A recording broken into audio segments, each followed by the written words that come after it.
Hi, I'm Dr. Andy Evans in beautiful San Diego at the 66th Annual American Society of Hematology, or ASH meeting.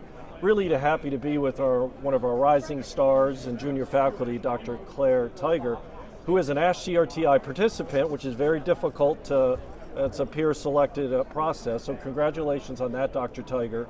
But what I really want to talk about, involved in multiple presentations, I want to talk about two. I know you were part of a special satellite symposium yesterday on T-cell lymphoma.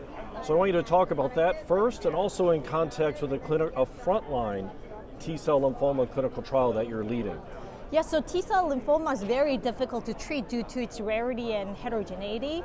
Yesterday I discussed about how difficult it is to treat and how we treat in a frontline setting. So I presented a case of a patient that was newly diagnosed with T-cell and all the evidence behind the treatment options that are available and the cool clinical trials that are up and coming that are going to be very exciting and possibly paradigm shifting.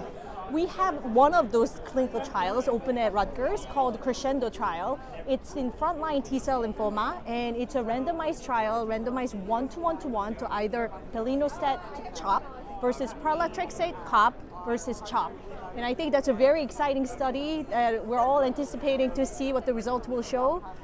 Well, we're really thrilled to have you and interest and expertise in lymphoma, but in particular T-cell lymphoma.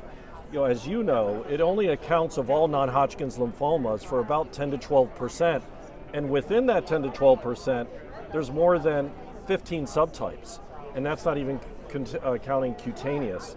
So very difficult to study, potentially curable, but we need more treatments. And so hopefully the frontline study that you're helping to lead will work. But if it happened to come back, or what we call relapse refractory, tell us about some of the work that I think you have a presentation here in relapse refractory through the CTN, is that right? Yes, so Rutgers is also participating in a study in a relapse refractory T-cell lymphoma, relapse refractory setting. And this is a study combining tezometostat with a belinostat, two epigenetic drugs that are going to be very exciting to see. It's open right now for all relapse refractory lymphoma, but particularly it's going to be very exciting to see in a relapse refractory T-cell. It's fantastic. And so it takes a lot of work, and we're just so happy to have you. And I know you have a busy meeting, but thanks for joining us. Thank you for having me.